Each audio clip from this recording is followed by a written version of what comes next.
chicos, van a haber varias cosas aquí que ya sabemos que simplemente van a ser repetir, entonces pues no me voy a detener mucho en ello. ¿Listo?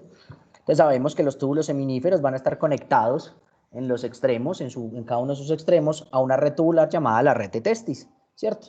Que los espermatozoides y las secreciones tubulares y las secreciones del testículo son desplazados a esta zona del testículo y luego van a ser evacuados a través de los conductillos eferentes hacia la cabeza del epidídimo, que es una estructura bien enrollada de unos 5 metros de longitud, perdón, si lo estiráramos, y que va a recibir los productos de los túbulos seminíferos, ¿cierto?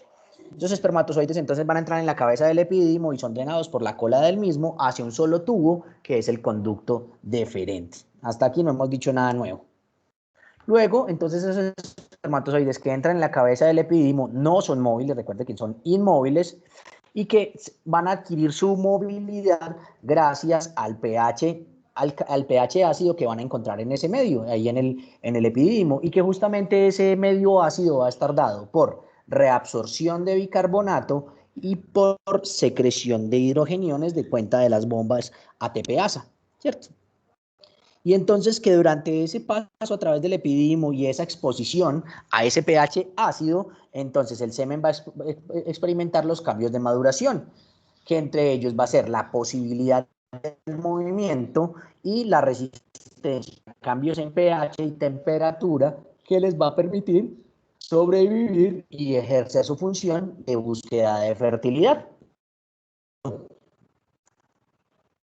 Luego, entonces, en la uretra prostática, ese pH va a ser neutralizado por el líquido prostático, que es alcalino, ¿sí?, durante la eyaculación, de manera que esos espermatozoides, cuando móviles, ¿cierto? Y van a adquirir la capacidad de fecundar el óvulo una vez pasan algún tiempo en el sistema reproductor femenino.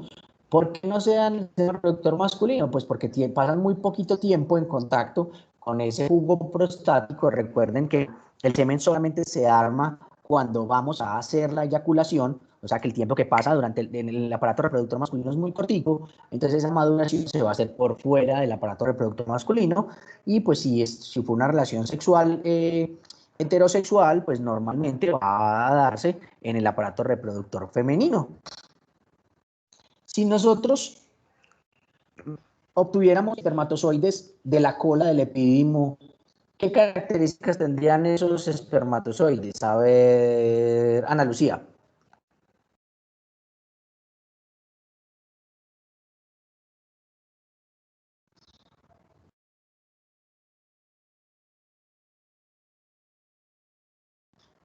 Ana.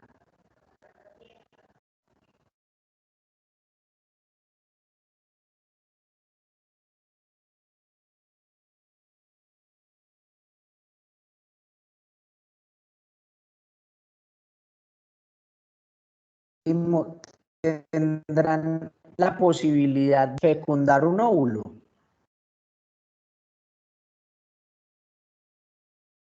No. Pues sería, por decirlo en unas palabras, sería pues como un espermatozoide a medias, ¿no? ¿Por qué? ¿Por qué, Salomé? Pues porque el espermatozoide tiene que pasar por ciertas fases pues para que ya esté maduro y pueda pues ya ovular, pues ya pueda hacer, ay, se me fue la palabra, pues para que pueda fecundar el óvulo. ¿Qué le falta? A este espermatozoide del ejemplo que estoy poniendo, ¿qué le falta, Salomé? Le faltaría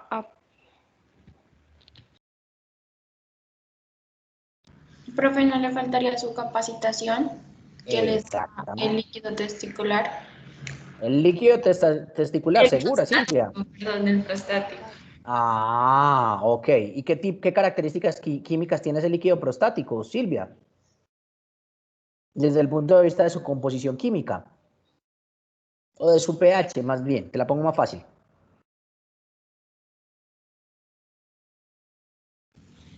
Profe, es básico. Es básico, es alcalino, ¿cierto? Y en cambio el líquido, ¿qué composición tiene ese líquido a la altura del epidídimo? Desde el punto de vista de pH. ácido, ¿no? Es ácido, efectivamente, es ácido. ¿Y por qué es ácido, Salomé?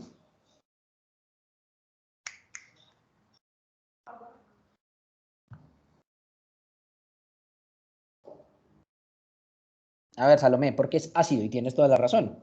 Es ácido. ¿O quién le ayuda a Salomé? A ver.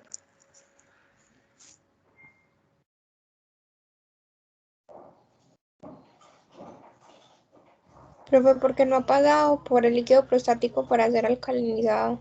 No, pero ¿qué hace que ese líquido, o sea, sí, eso es verdad, pero ¿qué es lo que hace que ese líquido ahí se vuelva ácido? Ya lo dijimos. ¿Qué fenómenos hacen que ese líquido se vuelva ácido?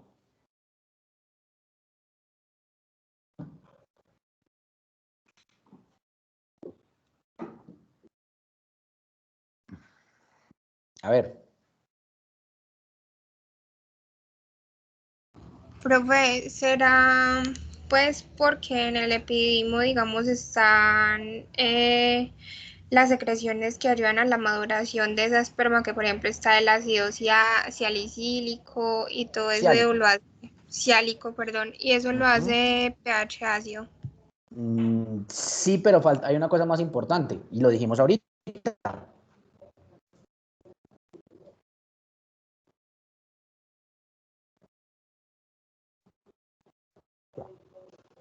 No, profe, no sé qué era. Reabsorción de bicarbonato y secreción de hidrogeniones. ¿Se lo recuerdan? Lo acabábamos de mencionar. Profe, tengo una pregunta. A ver, Silvia, pregunta. Pero entonces el líquido prostático ayuda al espermatozoide cuando entre pues al cuerpo de la mujer, el pH de la mujer no lo mate, por No, decirlo así. eso lo hizo se hizo en el epidídimo, cuando se maduró. Lo que hace exactamente, eso lo vamos a ver más adelante, activa todo el acrosoma. Activa ese acrosoma para que pueda superar la barrera que le va a poner la zona pelúcida y la corona radiada. Eso es lo que hace el jugo prostático. Por eso lo capacita para fecundar. ¿Ya te queda claro? Sí, profe, gracias. Ok, está bien. Bueno, entonces miren que lo que decíamos, el epidídimo es un lugar para la maduración del espermatozoide y para el almacenamiento de los espermatozoides durante las entre eyaculaciones. O sea que nosotros donde tenemos las reservas de espermatozoides para eyacular, en la cola del epidídimo, ¿cierto? Entonces ese conducto deferente va a encargarse de transportar los espermatozoides desde el epidídimo hasta el escroto en la cavidad pélvica, ¿cierto? Las vesículas seminales entonces añaden luego secreciones que pasan a través de sus conductos y en este lugar el conducto deferente se convierte en el conducto eyaculador, ¿cierto? Y ese conducto eyaculador va a ser un segmento corto de unos 2 centímetros, 2 centímetros y medios, que va a atravesar la uretra prostática y va a drenar en qué parte de la uretra prostática.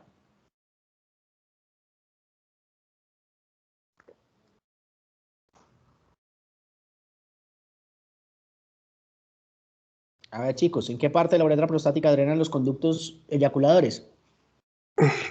En el utrículo. En el utrículo prostático, muy bien, ¿cierto? Entonces luego la próstata va a añadir sus secreciones a través de múltiples poros, múltiples orificios que van a estar en la pared de esa uretra prostática para formar ya el semen completo. La vesícula seminal y la próstata son órganos sexuales accesorios que son andrógeno dependientes y que si nosotros castramos al individuo de forma química o quirúrgica van a sufrir atrofia, ¿cierto? Esas vesículas seminales entonces van a secretar un líquido que contiene abundante fructosa, la cual es fuente de energía para los espermatozoides y esa secreción de la vesícula seminal va a representar más o menos entre el 60 y el 80% del volumen del eyaculado. El líquido que contiene la próstata, o sea, el jugo prostático, va a contener ácido cítrico, calcio y proteínas que intervienen, ojo, no en la coagulación, sino en la anticoagulación. Recuerden que el coagulante seminal viene de la vesícula seminal y que el anticoagulante seminal va a estar dado la próstata específicamente por el antígeno prostático. Profe, tengo una Esas pregunta. proteínas de la coagulación, hola, Pero pues no es como relacionado con eso, sino que, por ejemplo, cuando, pues no sé si valga como la redundancia, no sé. Pero por A ejemplo, ver, cuando se dice pues que pues a un hombre lo castran, lo mismo cuando se hace la vasectomía o qué, o es como diferente. ¿quién le responde a Salomé? ¿Quién cree que tiene la respuesta?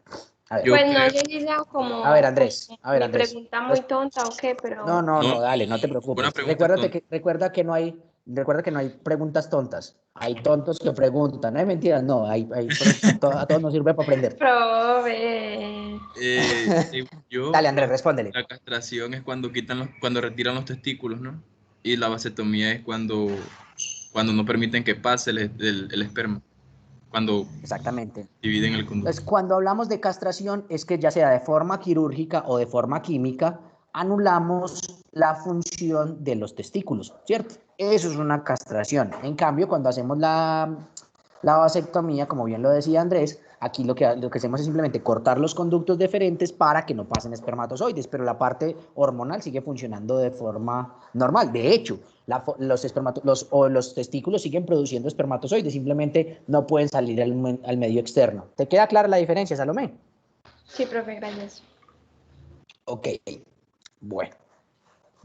Entonces decíamos que las proteínas de la coagulación hacen que el semen se coagule después de la eyaculación, pero luego por acción de una fibrinolicina, que es el antígeno prostático, hace que el semen coagulado asuma de nuevo una forma más líquida, liberando así al espermatozoide y así permitiendo que pase al tracto, o bueno, que desde el tracto reproductor femenino pueda pasar a el útero y de ahí en adelante. ¿Listo? Entonces, el antígeno prostático, ya hablamos de su función fisiológica, ahora hablemos de su función clínica. Y dentro de la clínica, nosotros el antígeno prostático lo utilizamos como un medidor de cáncer, ¿cierto? Como un medidor de riesgo de cáncer, pero también nos puede servir para ser un medidor de la hiperplasia prostática benigna o de la prostatitis. Cuando un individuo tiene una inflamación de la próstata, sea por un proceso infeccioso o por quimioterapia o por cualquier cosa de esas, ¿cierto? Entonces la próstata empieza a liberar antígeno prostático. ¿Sí? Entonces nosotros lo podemos medir en sangre y sus niveles nos dirán si hay alguna afectación de la próstata. ¿Listo? ¿Cuál es el problema clínico de los pacientes con hiperplasia prostática benigna?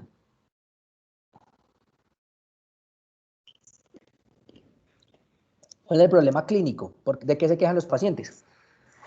Consume la uretra, entonces hay oliguria. ¿Qué es oliguria? Que el volumen urinario se encuentra disminuido. Pero ¿será que el problema es que los riñones están funcionando mal? No se causa de una retención urinaria porque no puede Exactamente. salir, digamos, la orina de la vejiga. Entonces, exactamente. Entonces, Emanuel, ahí hay que diferenciar. La oliguria y la anuria nos hablan es de un problema de la función renal, que no se está produciendo la orina.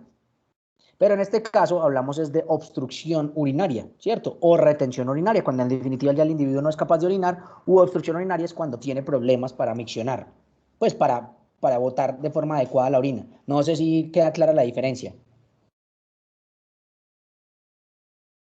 Sí, sí, está bien, gracias. ¿Sí lo entendiste? Sé que parecen lo mismo, pero no lo son. Sí, sí, profe, me queda claro, gracias. Listo, ok, muy bien. Entonces, efectivamente, como lo decía Verónica, los pacientes con hiperplasia prostática benigna tienen un problema con el tracto de salida de la orina, ¿cierto? Porque hay una obstrucción del flujo de salida a la altura de la uretra prostática. Entonces, la alternativa, ¿cierto? Es primero manejo medicamentoso. Manejo medicamentoso lo podemos hacer con agonistas alfa 1, ¿cierto? Que lo que hacen es hacer hacer dilatación o hacer relajación de ese músculo liso prostático, ¿sí? Y tratar de que no me constriña tanto la uretra. La otra alternativa es que le dé antagonistas de la 5-alfa reductasa, y si yo antagonizo la 5-alfa reductasa, ¿qué pasa ahí? Si yo bloqueo la 5-alfa reductasa, ¿qué pasa? No se va a convertir la testosterona en dihidrotestosterona. Ajá. Y entonces, sigue, Salo, vas bien. No testosterona en dihidrotestosterona. Y entonces, Y entonces, Dale, vas bien. Si no hay dihidrotestosterona, ¿qué pasa con la próstata?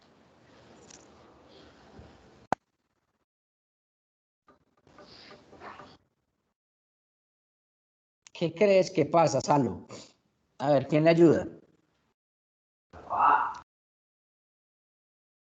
Si no es que hay la tengo en la punta de la lengua, pero Uy, como doctora, no a usted le quiere llega la salir. lengua hasta muy lejos. Usted le llega la lengua hasta muy lejos.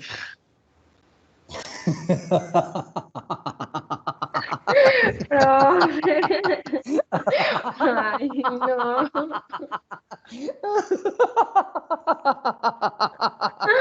Ay, no. A ver, ¿quién le ayuda a Salomé que tiene la punta de la lengua ocupada?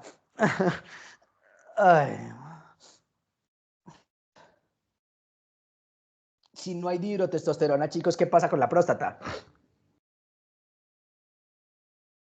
Profe, pero ahí me entra como duda, porque me acuerdo que hace pocas clases habíamos quedado en que la testosterona va a hacer como tal esa maduración en el cerebro y en los genitales internos, mientras que la dihidrotestosterona va a hacer como esa, digamos, función en los genitales externos. Ajá, Pero ok. entonces, o sea, si la próstata hace parte de esos genitales internos que actúa la testosterona. Realmente es más de los externos, porque Y es una por glándula accesoria, que bueno, depende, que depende de dihidrotestosterona. entonces eso va a hacer, digamos, que esa hiperplasia benigna deje de crecer y se detenga su crecimiento, ¿no? Y se devuelva, porque se empieza a atrofiar la próstata. Y si se empieza a atrofiar la próstata, ¿qué pasa con el tracto de salida? Comienza a mejorar. Se libera, ¿cierto? Entonces, eso es lo que intentamos desde el punto de vista farmacológico. Pero hay individuos que a pesar de darles el agonista, el alfagonista y de darle el antagonista de la 5-alfa reductasa, no mejoran. Y entonces la alternativa es quirúrgica. Y ahí tenemos dos alternativas. O le hacemos una RTU, una resección transuretral de próstata, o le hacemos una prostatectomía abierta, ¿cierto? Ahora, la pregunta es, desde el punto de vista del mantenimiento de la función eréctil, ¿cuál de las dos alternativas nos va a ayudar a mantener esa función eréctil y por qué? Una RTU. ¿Por qué, Verónica? Porque al, digamos, hacer una prostatectomía abierta, vamos a tocar Ajá. esos nervios que hay que nos ayudan, los nervios espláncnicos que nos ayudan a la erección, entonces al tocarlos, pues puede haber una disfunción Pero eréctil. ¿será que cuando yo hago una prostatectomía sí toco los nervios espláncnicos pélvicos? No. Y el pudendo no. No. ¿Cuáles son los que toco? Sí son nervios parasimpáticos, pero no son El los plexo espláncnicos prostático. pélvicos. El plexo prostático. Venga, gallina, muy bien dicho. Entonces, ahí lo importante es que, ¿cuál es la estructura prostática que tiene asociados esos nervios prostáticos, Gina?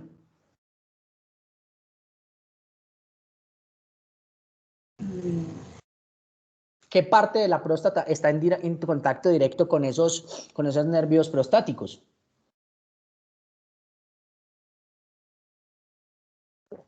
Recuerden histología de la próstata. Profe, no es la parte como pues, o sea, posterior de la próstata. No, es la parte más externa. ¿Y cómo se llama la parte más externa de la próstata? Histológicamente, lo que la envuelve.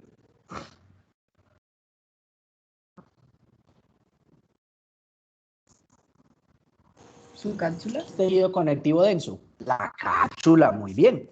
¿En cuál de los dos procedimientos, en la RTU o en la resección o en la prostatectomía abierta, en cuál de los dos se preserva la cápsula?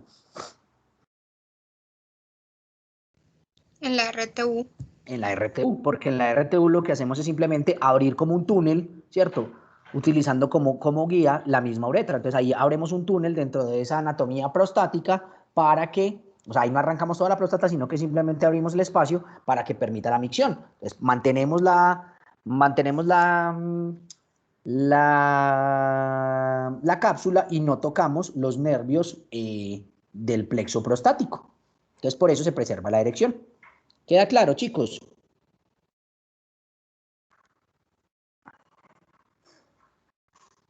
Sí, profe. Ok, muy bien. Pues vamos a hablar del fenómeno de la erección. La erección, entonces, es un fenómeno que se acompaña de incremento en la longitud y el diámetro del pene y se logra como un resultado de ese aumento del flujo sanguíneo hacia los tejidos eréctiles del pene.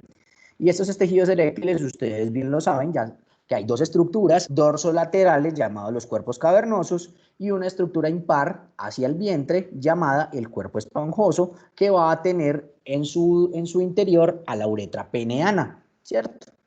Ese tejido eréctil entonces va a formar unas columnas que tienen la misma longitud del pene, excepto los cuerpos cavernosos que hacia distal. ¿Cuál es el límite distal de los cuerpos cavernosos?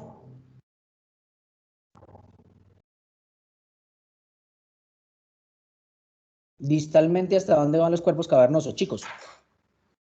Hasta la glándula, ¿no? Específicamente, más específico.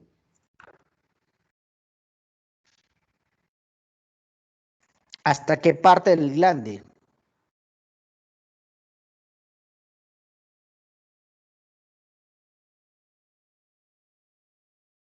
A ver, chicos. Fue hasta sus inicios, más atrásito de la fosa navicular. O sea, hasta el cuello del glande. Hasta ahí llegan los cuerpos cavernosos, ¿cierto? Bien. Entonces, esa erección se va a lograr por la vasodilatación de esas arterias de los cuerpos cavernosos que van a estar estimuladas, y si ustedes bien lo saben, por ese estímulo parasimpático que va a permitir el flujo de sangre hacia los cuerpos eréctiles. Y el neurotransmisor que va a servir de mediador en ese incremento del flujo sanguíneo va a ser el óxido nítrico. Entonces, a ver, adelantémonos un poquito acá. Miren, entonces miren acá. Estos dos axones que estamos viendo acá son axones de neuronas parasimpáticas, simplemente que pueden ser diferentes. Este axón parasimpático es un axón no, y que su producto final es óxido nítrico. En cambio, este es otro axón parasimpático, pero dime. ¿Podría repetir esa partecita? Es que pues se te está escuchando un poquito entrecortado. ¿Me están escuchando entrecortados los demás? ¿O no Sí, es solo profe. yo? Es que Sí, siempre sí. esta hora, Sí, profe. a esta hora siempre me pone problemas. Voy a intentar otro momentico y si no les paso la grabación de la clase del grupo anterior que no se cortaba. No sé por qué siempre a esta hora se me está cortando la comunicación. Voy a intentar. Entonces miren, estas dos son neuronas parasimpáticas, las dos. Simplemente que esta es una neurona parasimpática no adrenérgica, no colinérgica, y que su producto final es el óxido nítrico. En cambio, esta es una neurona colinérgica, que su producto final es acetilcolina, y esta acetilcolina en algunas células, por ejemplo en las células endoteliales, me va a estimular la óxido nítrico sintetasa.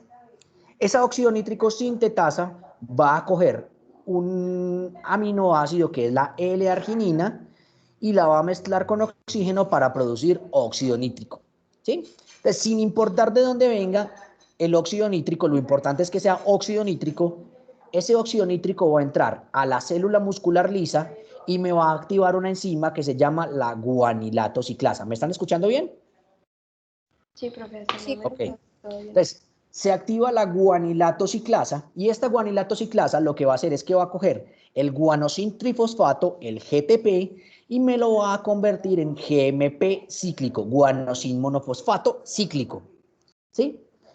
Este guanosin monofosfato cíclico va a tener dos funciones fundamentales. La primera es que me va a cerrar los canales de calcio para que no entre más calcio a la célula, y segundo, me va a activar el retículo sarcoplásmico de la célula para que me capture calcio.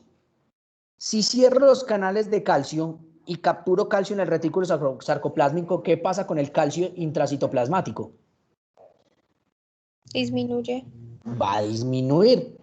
Recuerden ustedes que el calcio es necesario para que se unan las proteínas de actina y de miosina. Y cuando se unen las proteínas de actina y de miosina, ¿qué pasa con la célula muscular? Se contrae. Se contrae, muy bien. Si yo no tengo calcio o tengo menos calcio, ¿qué pasa con las proteínas de actina y de miosina?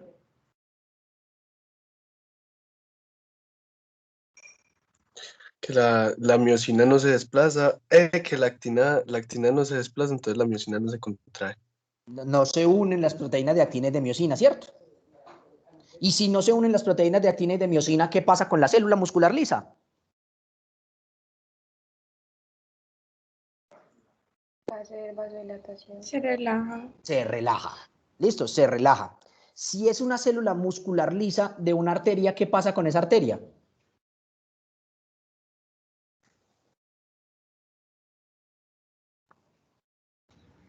Profe, se vasodilata. Se vasodilata, muy bien. Y si el vaso se vasodilata, valga la redundancia, ¿qué pasa con el flujo sanguíneo? Aumenta. Aumenta, muy bien. Y si estamos hablando de una célula muscular lisa de los cuerpos eréctiles, esa relajación de esa célula, ¿qué va a causar?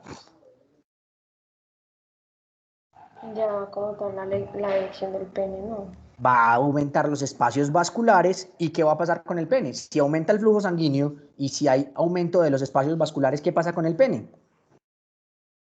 Pues va a estar parado. Va a tener una... ¿Cierto? Muy bien. Ahora, ¿será que este fenómeno puede ser infinito? Ojalá. ¿Qué? ¿Qué hay? Uy, Esa Verónica. qué violencia, ¿eh? Golosa. Ah, entonces, ese fenómeno no puede ser infinito, ¿cierto? Eventualmente se tiene que acabar, porque si no, y van a averiguar, esto es una tarea, van a averiguar qué es el priapismo y cómo se clasifica y cuál es el problema del priapismo. Profe, disculpa, ¿el qué? Priapismo, Priapismo. sí Gracias. señor, relacionado con el dios Príapo. Luego buscan una imagen del dios Príapo para que vean cómo es de chistoso. Listo. Ok, entonces eventualmente se tiene que acabar ese fenómeno. ¿Cómo se acaba? Entonces, existe una enzima que se llama la fosfodiesterasa. En el pene, sobre todo, la fosfodiesterasa 5. Hay varias fosfodiesterasas. Entonces, ¿qué hace la fosfodiesterasa? La fosfodiesterasa coge, viene y me hidroliza este GMP cíclico y me lo convierte en GMP lineal, en 5' GMP. Este 5' GMP o este GMP lineal no tiene la capacidad ni de cerrar canales de calcio ni de activar al retículo salámico para que capture calcio. Entonces se abren los canales de calcio, se libera el calcio dentro de la célula muscular lisa. ¿Y qué pasa con esa célula muscular? Se contrae. Se contrae. Si estamos en la arteria, ¿qué pasa entonces cuando se contrae la célula muscular lisa? Que no hay suficiente flujo sanguíneo. No, espérate. ¿Qué pasa con el flujo sanguíneo? Pues se disminuye porque hay vasoconstricción, ¿no? Se hace vasoconstricción. Y si hay vasoconstricción, ¿qué pasa con el flujo sanguíneo? Se disminuye. Ajá. Disminuye el flujo sanguíneo. Muy bien. Y si estamos en la célula muscular,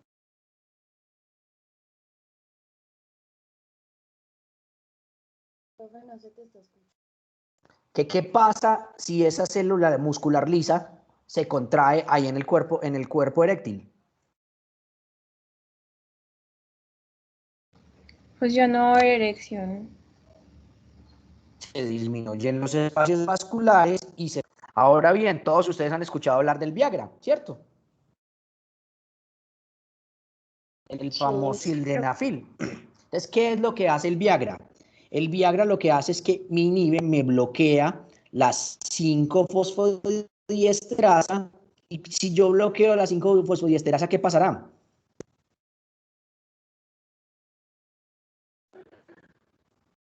¿Habrá mayor contracción, profe? Todo el tiempo va a estar A ver, Piensa bien.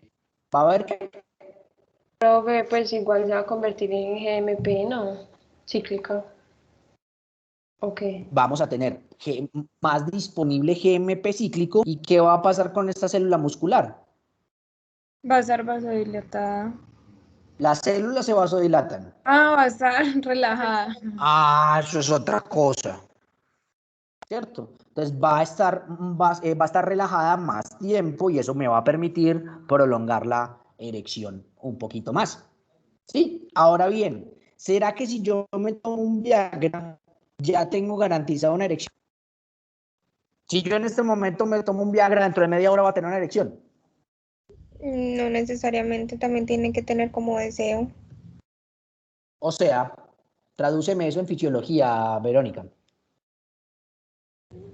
El Viagra no necesariamente va a crear esto en el pene, sino en todos los vasos sanguíneos del cuerpo. Incluso por eso se manda el Viagra para otras patologías.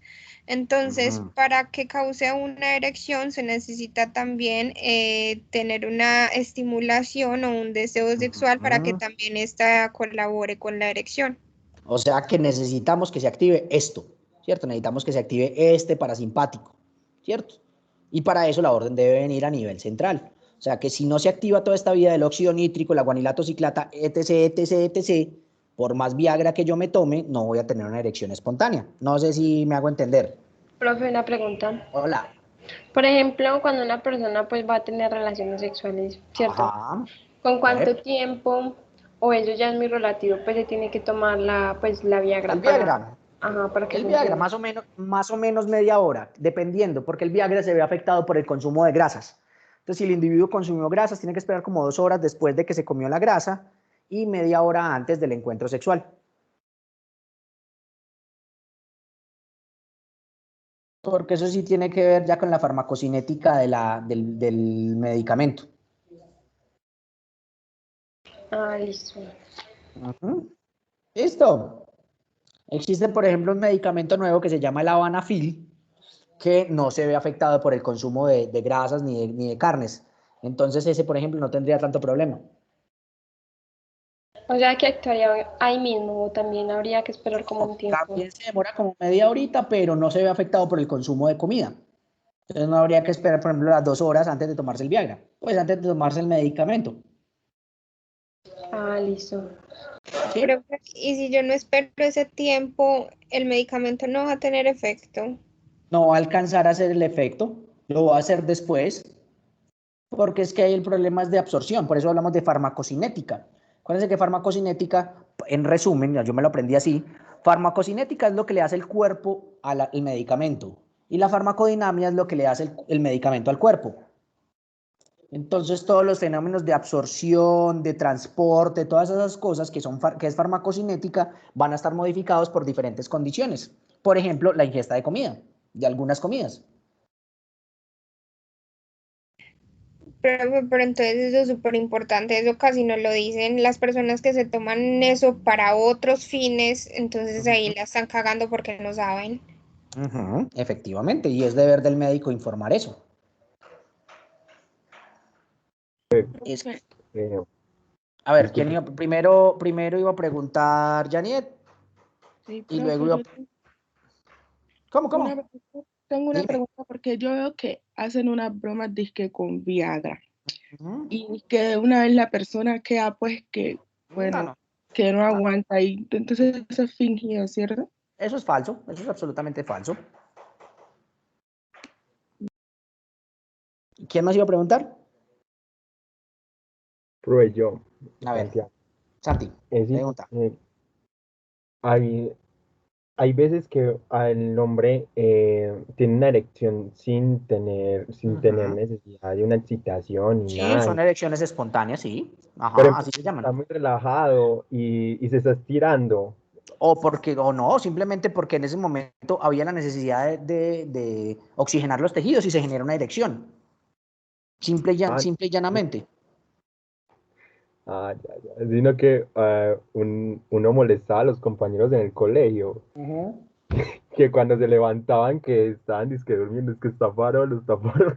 Sí, puede pasar. De hecho, nosotros tenemos varias erecciones durante la noche y durante el sueño. No es infrecuente, de hecho es bastante frecuente eso, Santi. Ah, pero es que uno a veces también se levanta así sin necesidad. Normalmente uno se levanta engarrotado. Ya. Uno usualmente se levanta enfierrado. Bueno, por eso así. ¿Sí? Y es porque justamente durante la noche se aprovecha para hacer esa oxigenación de esos tejidos. Entonces, por eso tenemos varias erecciones durante la noche. Ah, bueno, pero muchísimas gracias. ¿Listo? Profe, Bueno, señor. pues, ¿qué pasa cuando es que no siempre se requiere como esa parte psicológica, pues como esa parte mental, como esa que es como necesaria para la erección? Pues a veces, no sé, voy a poner un ejemplo random, no es que me haya pasado, pero uno está lavando la loza y pues uno está como pegado y eso se para. El amigo de un amigo, sí, por eso te digo. Un amigo No me contó obligatoriamente. una vez. Sí, el amigo de un amigo, yo sé. No, es real, es más o menos lo que le explicaba a Santi. Uno puede tener una erección que no esté absolutamente relacionada en nada con un evento erótico o sexual. Simplemente a veces los tejidos necesitan oxigenación y se puede generar una erección que no tenga ningún componente erótico, ningún componente sexual. Simplemente necesitamos sangre en los tejidos porque pues, los tejidos del pene también necesitan sangre para sobrevivir. Y se presentan en forma de erección. De hecho, ustedes miran los niños chiquititos, los bebecitos, ¿cierto? Y tienen erecciones y eso no tiene ninguna relación sexual, simplemente se están oxigenando los tejidos.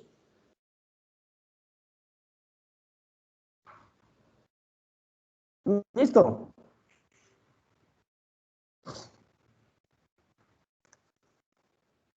Bueno, chicos, entonces vamos a hablar ahora.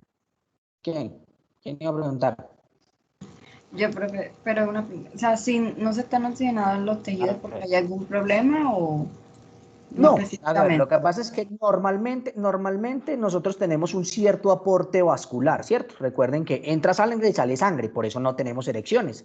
Pero a veces la sangre que entra por X o Y motivo es un poquito más el volumen, ¿cierto? Y se hace el fenómeno biofísico de la obstrucción de las arteriolas, de la obstrucción de las vénulas, ¿cierto? Y empieza a aumentar el volumen del pene y entonces esto causa una erección, ¿cierto? Pero no es que esté mal o no.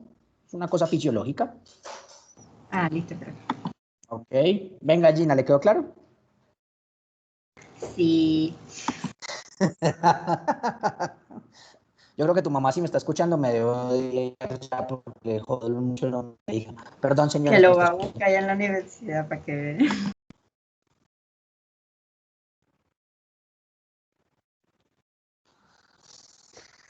Bueno, chicos, continuemos. Entonces, cuando hablamos del término emisión, hablamos a ese movimiento del semen hacia la uretra, ¿cierto? Y cuando ya hablamos de eyaculación, entonces hablamos de la expulsión del semen desde la uretra hacia afuera del cuerpo masculino. Ahora bien, los dos fenómenos, tanto la eyaculación como la emisión, son fenómenos mediados por el simpático.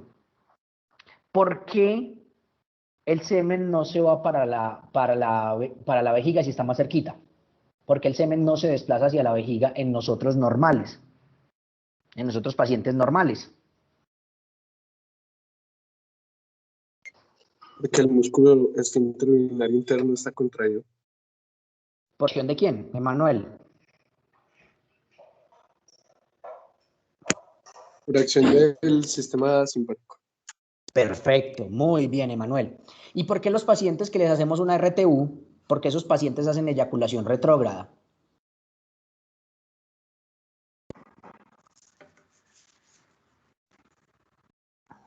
Porque se lesiona este esfínter. Efectivamente, porque se les lleva a uno el cuello vesical y se les lleva el esfínter. Entonces, por más que haya simpático, no hay quien lo reciba y el semen, entonces es mucho más fácil que se eche para atrás hacia la vejiga que hacer todo ese recorrido hacia el meato urinario, ¿cierto? Entonces, por eso esos individuos hacen eyaculación retrógrada. ¿Y en qué momento entonces saldrá el semen? Cuando sea inmicción. Cuando haga la micción, efectivamente, cuando orine. Ahora, funcionalmente estos individuos serán infértiles. Profe, yo iba a preguntar yo. ¿Tú qué crees? Pues sí. Mira que yo aclaré, yo hice la pregunta, ¿estos individuos funcionalmente serán infértiles? Funcionalmente. ¿Tú qué dices, Salo? Que sí. ¿Por qué? Tienes razón. ¿Por qué crees que son funcionalmente infértiles? Pues funcional, pues porque pues igual van a tener la eyaculación. ¿Sí? No. ¿Tú qué dices? Y pues ya, ¿Será ¿qué que puede ¿será que estos individuos eyaculan? Profe, creo que mi cabeza acabó de colapsar con esa pregunta. ¿Quién me ayuda, Salomé? ¿Será que esos individuos eyaculan? No, profe. No eyaculan. ¿Cierto? No hay la fuerza de propulsión para eyacular. Ese semen se va hacia la orina y si se mete en la orina, ¿qué pasará con esos espermatozoides? Además, Pues no, ya no morir. ni siquiera es eso, ni siquiera es porque se mueran. ¿Será que es que entonces qué tendría que pasar para uno poder fecundar, y lo pongo entre comillas, a una Orinar mujer? a todas. La tendría que orinar por dentro y medio maluco, ¿sí o qué? Sí, es que estaba pensando yo acá. Sí, medio maluco. Entonces, como les digo, funcionalmente son infértiles. ¿Listo? Perfecto. Listo, muy bien. Entonces, la emisión y la eyaculación, como decíamos, son mediados por el parasimpático, que va a hacer que se produzcan perdón, por el parasimpático, no, por el simpático, perdón chicos, me equivoqué ahí. Por el simpático, que va a causar una contracción de todo ese sistema de tubos, del conducto deferente, del conducto eyaculador, ¿cierto? Y esto me va a causar también contracciones de las vesículas seminales, de la próstata y los músculos de la base del pene, y todo eso va a hacer que salga el semen del individuo. Pero si ustedes se dan cuenta, ustedes chicos que han visto una eyaculación, yo sé que las niñas no, jamás, ustedes jamás han visto una eyaculación, yo sé que les han contado, ¿cierto? Que la eyaculación sale en pulsos, sale como de a chorritos poquitos, ¿cierto? Yo sé que les han contado a todas, jamás Sí, pues uno ustedes nunca por han visto ahí eso, ustedes nunca han visto eso, yo lo sé, yo lo tengo absolutamente las claro. voces de los amigos. Estos amigos malos, sí, yo lo tengo muy claro. Entonces, si algún día, aspiro que no, yo en serio aspiro que ustedes se dediquen a Dios y a la fe, si algún día lo ven, entonces van a dar cuenta que el semen sale por pulso, sale como de a chorritos, y eso está mediado por esas contracciones rítmicas de todo ese sistema que acabamos de mencionar, y todo eso está mediado por el simpático. Entonces miren que la función sexual en el hombre, más que una acción antagonista, requiere de una acción sinérgica. ¿Esto qué quiere decir? Que tiene que expresarse cada uno de los sistemas en el momento que corresponde, en el momento que necesitamos la acción del parasimpático y en el momento que necesitamos la acción del simpático. ¿Queda claro esto, chicos? Profe, entonces es porque, o sea, cada chorrito es una contracción. Efectivamente. Pues, Pues yo sé que te han contado, me queda claro. sí, obvio. Bueno, sí, por supuesto. Entonces, la erección va a ser controlada por dos porciones del sistema nervioso central, el hipotálamo a nivel encefálico y la porción sacra de la médula espinal. Recuerden que la porción... Entonces, si nosotros tenemos un pensamiento sexual, ¿cierto? O de pronto tenemos un estímulo sensitivo, eso va a ir a la corteza cerebral, eso va a mandar un impulso a través del hipotálamo, que lo va a mandar a la región sacra, y que a su vez la región sacra va a través de los nervios esplácnicos pélvicos a mandar un estímulo parasimpático, y de ahí para adelante. Ustedes ya saben cómo, ¿sí? Pero miren que nos... A ver. ¿Podría ser que las contracciones de las paredes vaginales en el orgasmo de la mujer sean explicadas como por el origen relacional periológico del hombre? Sí, claro. Sí, efectivamente. Efectivamente. Y de hecho tienen también una función reproductiva. Esas contracciones de las paredes vaginales y del útero tienen como acción succión de semen para facilitar la fecundidad. Pero es un muy buen análisis el que haces. Listo, chicos, pero miren que no son necesarios los pensamientos conscientes para la erección. Miren que nosotros podemos tener erecciones reflejas, simplemente porque necesitamos oxigenar los... Puede ser que a nosotros nos empiezan a estimular. Nosotros estábamos pensando en los huevos del gallo, estábamos pensando en cualquier otra cosa menos algo sexual, y nos empiezan a estimular el pene, y como una acción refleja, se pueda dar ese fenómeno de la erección. Entonces miren que la erección tiene varias formas de darse a cabo. Esto del óxido nítrico, ya hablamos del Viagra, Entonces, más o menos va entre 2 a 5 mililitros, o 2 a 5 centímetros cúbicos. De este volumen, más o menos entre el 60 y el 80% corresponde a el volumen de la vesícula seminal, al líquido seminal, y el resto va a corresponder a la próstata, al jugo prostático y a la carga de espermatozoides. Entonces, más o menos por mililitro de eyaculado van a haber más o menos entre 150 y 200 millones de espermatozoides. ¿Sí? Y aquí nos lo resumen un poquito. Entonces, volumen hasta 5 mililitros, más o menos entre 150 y 200 millones de espermatozoides por mililitro del espermograma y demás. Entonces ellos miran el espermatozoide, qué pasa con los espermatozoides una hora después de la eyaculación, y más o menos el 70% de esos espermatozoides deben ser móviles, y a las 3 horas más o menos el 60% deben permanecer móviles. Pueden haber algunos leucocitos, ¿cierto? Un pH entre semiácido y semibásico, ¿sí? Y hasta 600 miligramos de fructosa. Entonces vamos a hablar de 2 términos que son importantes desde el punto de vista del laboratorio. Vamos a hablar de la oligospermia y vamos a hablar de la azoospermia. Entonces, cuando hablamos desde el punto de vista del laboratorio de oligospermia, estamos hablando que debe haber una concentración menor de 20 millones de espermatozoides por mililitro de semen. Y cuando hablamos de azoospermia, hablamos de una concentración menor de 40 millones de espermatozoides, pero no por mililitro, sino en el total del volumen del eyaculado. ¿Queda claro eso? Entonces, ¿cuál es más grave, la azoospermia o la oligospermia? Profe, ¿cómo se llama zoospermia? Azoospermia y oligospermia. ¿Cuál será más grave, la azoospermia o la oligospermia? La zoospermia. ¿Cuál? Que no les escuché, chicos. ¿Cuál es más grave? La azoospermia. ¿Por qué, María Camila? ¿Por qué es más grave la azoospermia?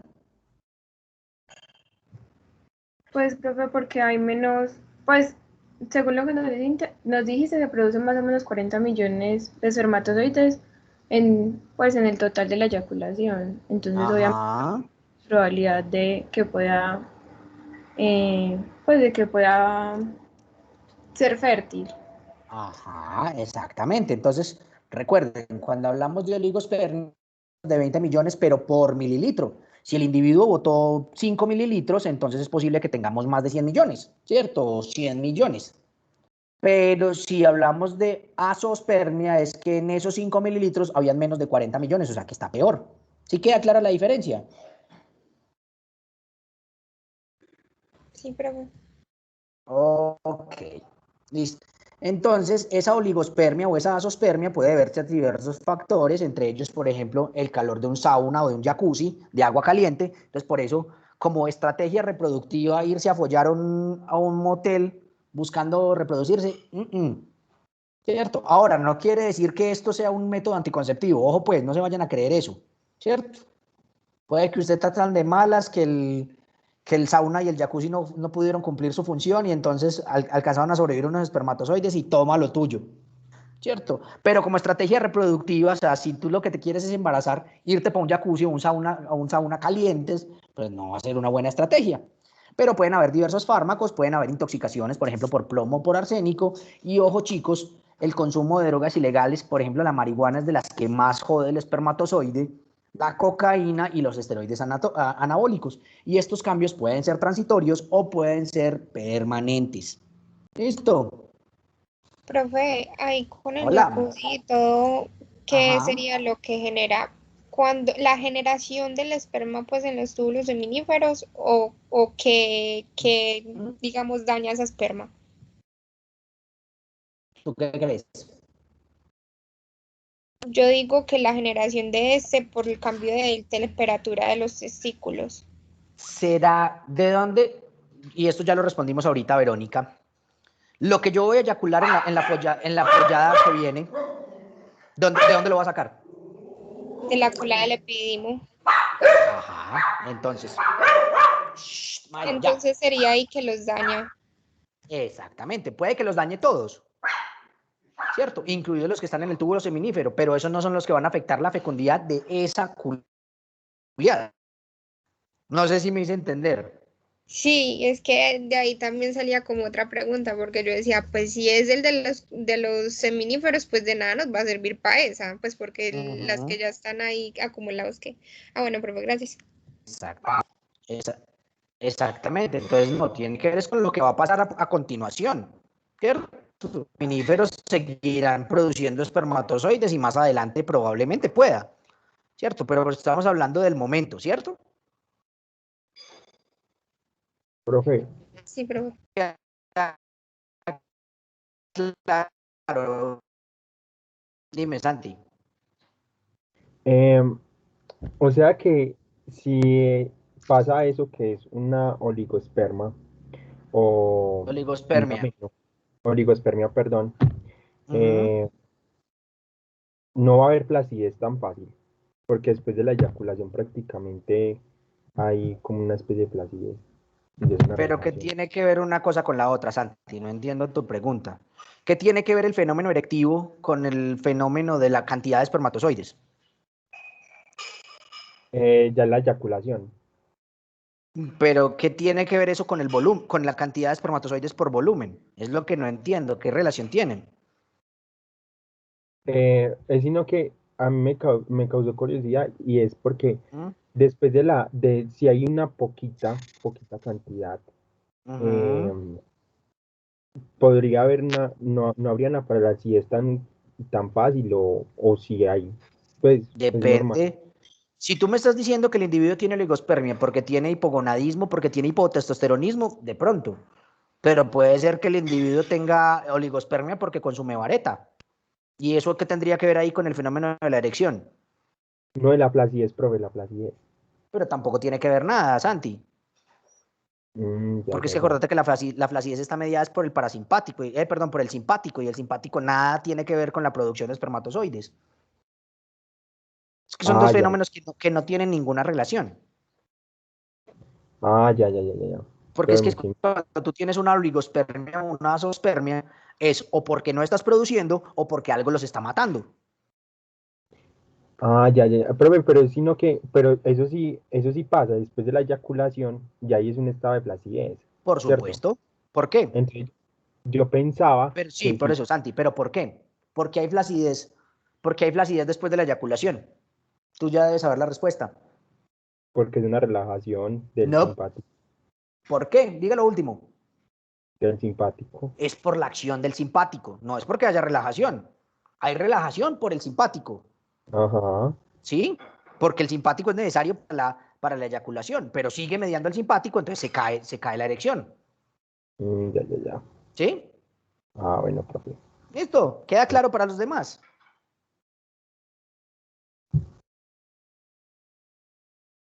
¿Queda Sí, clara la pregunta que hacía Santi para los demás? Bueno, Profe, una pregunta. a ver.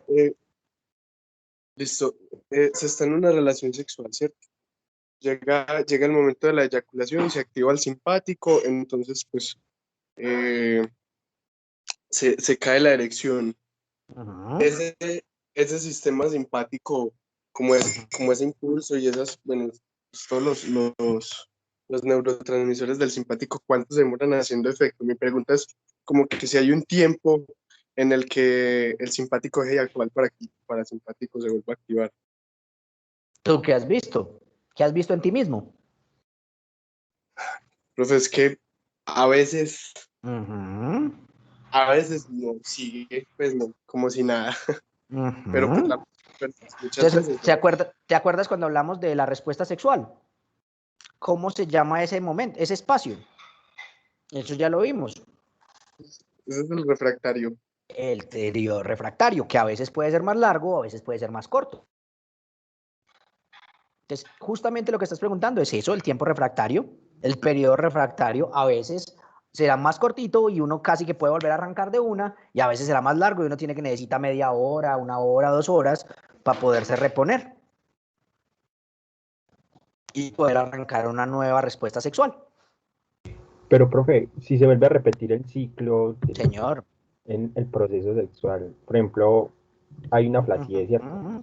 Pero después hay una excitación nuevamente por zonas. Es muy fácil.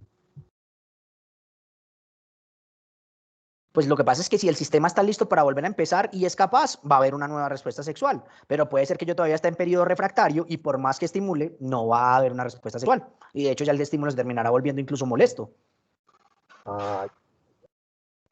Y estoy seguro que les ha pasado. Si se los empiezan a estimular antes de que haya terminado ese periodo de refractariedad, lo que pasa es que el estímulo ya se vuelve maluco, se vuelve... ¿cómo se dice? Ay, se me acaba de ir el término. Bueno, se vuelve molesto, se vuelve maluco. ¿Les ha pasado? Y a las chicas también les pasa. ¿O no? ¿Qué dicen ustedes, chicas? Pues yo sé que ustedes nunca lo han hecho, pero les han contado. Sí, obvio, las amigas. Uh-huh. Pues que ya también eso, como... si las empiezan a estimular antes de estar como completamente listas, ya se vuelve molesto, se vuelve maluco. Ajá. Lo que comprueba que no todas las mujeres son multiorgásmicas. Que eso de que todas las mujeres son multiorgásmicas es falso.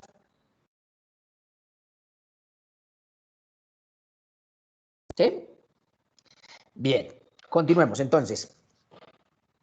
Entonces miren que además de las bajas cifras de espermatozoides, o sea, de la oligospermia o la azospermia, como causa de esterilidad, algunos hombres y mujeres pueden desarrollar anticuerpos contra los antígenos de los espermatozoides.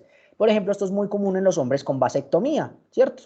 Y aunque tales anticuerpos no dañan la salud ni dañan el testículo, sí pueden reducir la fecundidad, ¿cierto? Y miren que se han hecho múltiples intentos para descubrir nuevos métodos de anticoncepción en el hombre, que básicamente han intentado es suprimir la secreción de gonadotropina, suprimir la secreción de testosterona o combinaciones con progesterona y antagonistas de la GnRH. Pero ¿cuál es el problema? Que todas estas opciones al final me terminan modificando o dañando la secreción de testosterona, y ustedes saben que la testosterona es fundamental para el hombre, entonces no se puede.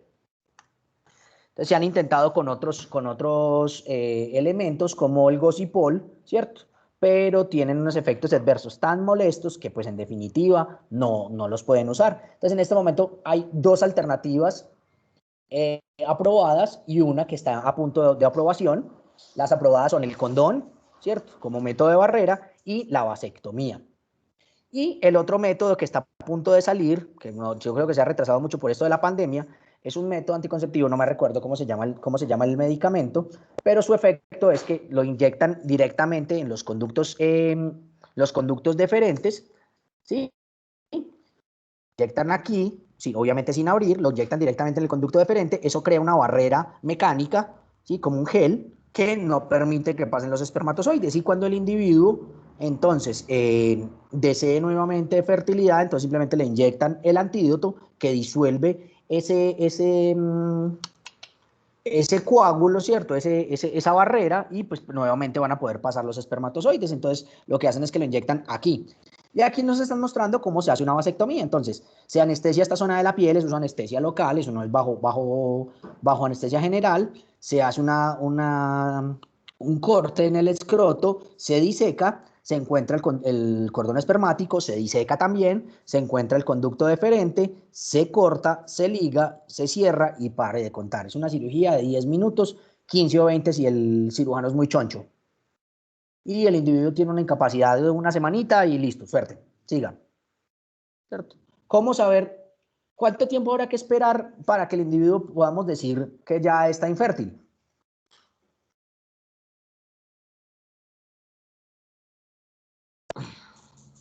¿Alguien lo sabe? 3 meses. 3 meses. ¿Y cómo hacemos para comprobar, Emanuel, que ese individuo ya es infértil? Un espermiograma. Un espermograma. Bien. ¿Y qué esperarías tú encontrar, según las definiciones de laboratorio que hablamos ahorita, Emanuel, ¿qué esperarías encontrar en ese eyaculado de ese varón que ya se hizo la vasectomía y ya pasan los 3 meses? ¿Qué esperarías encontrar? Uy, no oligospermia. Una zoospermia. Zoospermia. ¿De cuánto sería debería ser el conteo de esa zoospermia? Menor a 20 millones por el regulado total. Zoospermia se define así. Menor a 40 millones Menos total. 40. Pero si estamos hablando de un individuo con una vasectomía, ¿cuántos espermatozoides Cero. esperarían ustedes encontrar? ¿Cero? Porque se supone que cortamos la vía de ascenso de los espermatozoides, entonces debe ser una zoospermia de 0. ¿Qué queda claro de eso? Hola. ¿Por qué tiene que esperar 3 meses? Porque pueden quedar algunos espermatozoides en el trayecto, Vero. Profe, pero no se demoran 72 horas en morir. Sí, pero aún así, ese es el protocolo. Profe, pero entonces, Además, ¿con porque qué pueden le haber hago individuos, eyaculación? además porque pueden haber, ya te respondo, Salomé, pueden haber individuos que pueden hacer recanalizaciones espontáneas.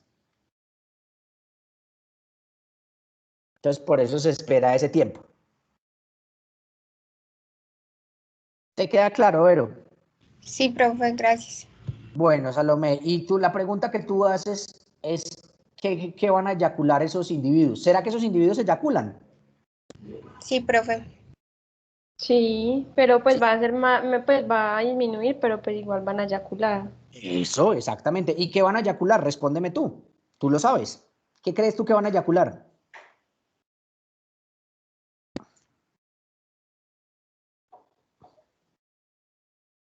A ver, Salo, ¿qué crees tú?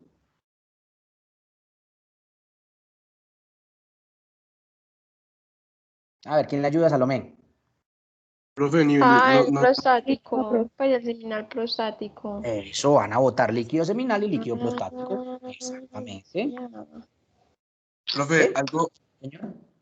de lo que estamos hablando ahorita es que en los parámetros de laboratorio del espermograma después de la vasectomía tiene como una tolerancia, o sea, no es como que si usted no saca cero, entonces no quedó buena la cirugía, o sea, Claro, pero teóricamente, ¿qué esperaríamos? no, pues cero. Exactamente. Pero teóricamente esperaríamos una azospermia total, ¿cierto? Una azospermia de 0. Teóricamente. ¿Listo? Bueno. Entonces, entonces ya les expliqué en qué consiste el procedimiento y lo que puede pasar, chicos, es que los individuos que se hacen vasectomía después pueden intentar patraciarse, ¿cierto? Es decir, no, yo me quiero recanalizar para volver a ser fértil, pero puede pasar, chicos, que como ya cortaron la vía anatómica, el sistema inmune sea capaz de meterse, ¿cierto?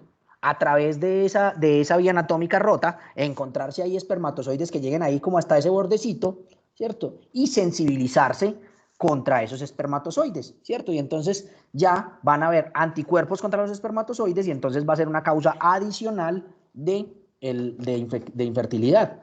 Ya no solamente es porque no está el camino anatómico, sino además porque tenemos anticuerpos contra los propios espermatozoides. ¿Sí? Entonces, así el individuo se arrepienta, es posible que ya no sea factible una fecundidad.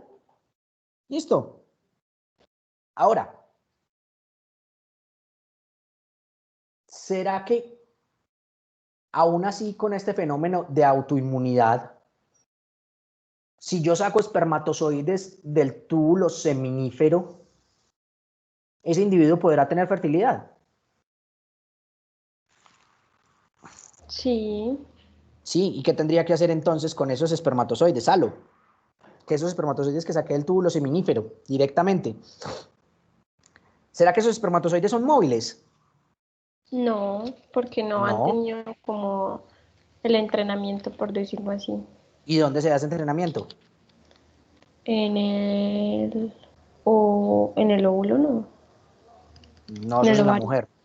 No, eso es dentro de Pero la mujer. pues, Todavía estamos en el hombre, calma. Todavía estamos dentro del hombre. en Entonces el tienes razón. epididimo. Falta entrenarlo en el epididimo. ¿Y qué hace en el epididimo que ese espermatozoide alcance la capacidad de moverse?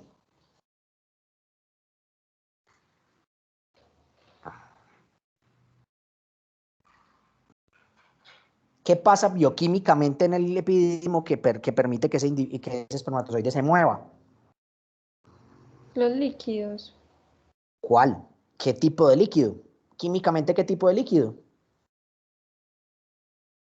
A ver, ¿quién le ayuda a Salomé? Profe, los que dije ahorita, el ácido, El pH ácido, ¿cierto? El pH ácido. ¿Será que yo de forma artificial le puedo poner en un pH ácido a ese espermatozoide? sí, Sí. Ahora, ¿ese espermatozoide ya está listo para fecundar? no, No. ¿Qué le falta? le falta el líquido prostático y el líquido seminal. Sobre todo el líquido prostático, ¿cierto? ¿Qué va a hacer ese líquido prostático, Vero? La coagulación. ¿Será Pero importante en este momento? al llegar a ¿Qué la, pues, necesitamos del líquido prostático que tenga que ver directamente con el espermatozoide, Vero? para activar el acrosoma, pues para Ajá. mejorar. ¿Y cómo se llama ese fenómeno?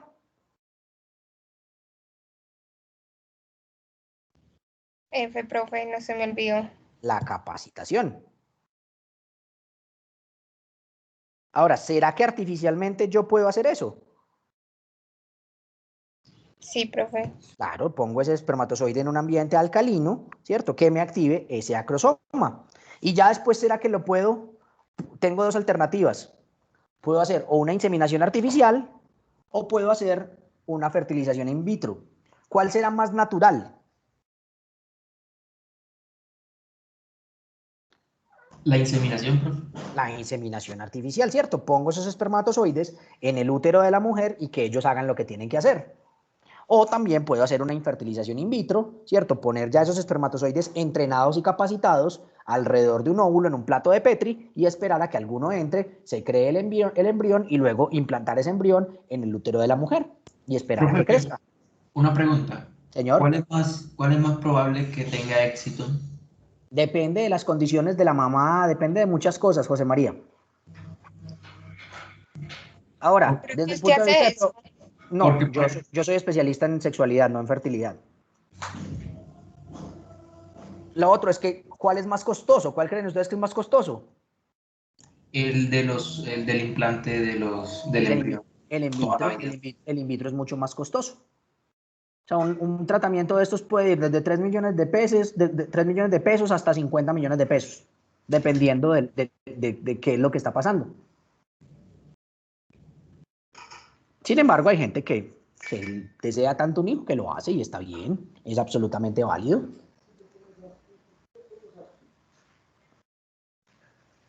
¿Listo? Sí, profe. Listo, chicos. Entonces, colorín colorado, esta clase ha terminado. Hemos terminado el tema de fisiología masculina. Empezaremos la próxima clase con fisiología femenina. ¿Listo?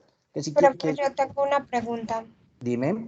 pero pues es muy X, no sé si de Dale, pronto no la importa. hacemos. Dale, no importa, Lo que dale. pasa es que muchas veces se ha mostrado de que cuando una mujer en embarazo, el hombre es el que produce los síntomas, el que los tiene, pues el que tiene esos síntomas, eso Sí. porque se puede dar sabiendo que Parece que es por feromonas.